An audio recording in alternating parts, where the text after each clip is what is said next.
Matagal ka nang nagtitiis dahil magdamag ng nakababad yung puwet mo sa kinauupuan mo. Nangangalay na yung likod mo, tapos minsan halos di mo na maramdaman yung mga paa at binti mo.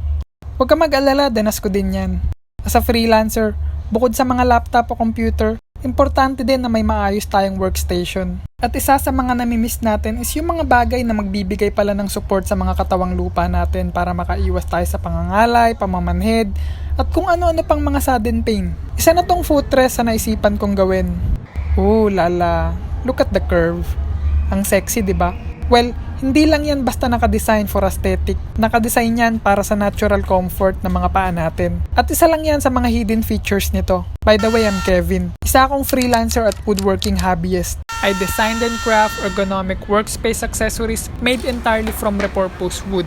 If you wanna learn more about my projects, just visit my page and you'll see.